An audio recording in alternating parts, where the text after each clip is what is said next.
When I married Daniel, I thought he was the kind of man who would always put up with my mistakes.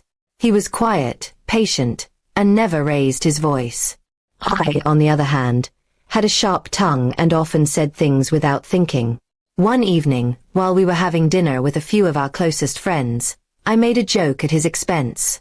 Everyone laughed, including me, but I could see a flicker of hurt in his eyes. I brushed it off, thinking he would forget about it as he always did.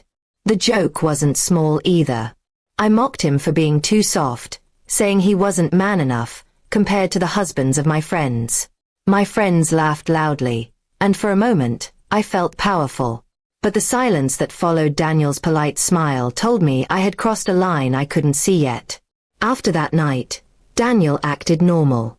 He still helped me around the house, still asked me how my day was, and still went to work as usual. But there was a calmness in him that felt heavier than usual. He didn't argue or defend himself.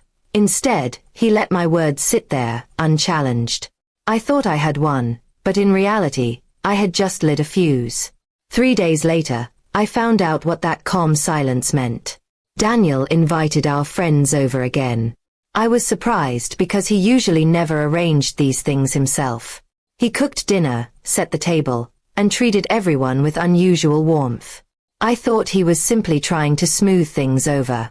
When everyone sat down, he cleared his throat and said, "Before we start dinner, I have something to share." His voice was calm, but his eyes carried a weight I hadn't seen before. I felt a nervous twist in my stomach as he looked directly at me.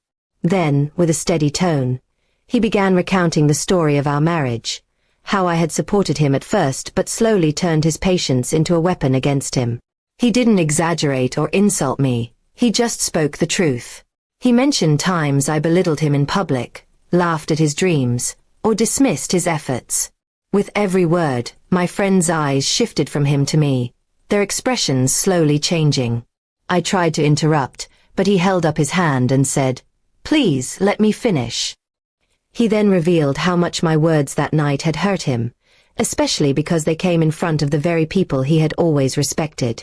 "Respect is a two-way road," he said quietly, "and I can't continue walking it alone." By the time he was done, the room was so quiet you could hear the clock ticking on the wall. No one laughed. No one defended me. I sat frozen, ashamed, realizing that the same friends who had laughed at my joke were now looking at me with disapproval. Daniel didn't shout or insult me. His revenge was sharper than that. He let the truth stand as it was, undeniable and clear. And in that truth, my pride collapsed. After dinner, our friends left quickly, each giving me a glance that stung more than their silence. Daniel calmly gathered the plates, as though nothing had happened, while I sat there in disbelief.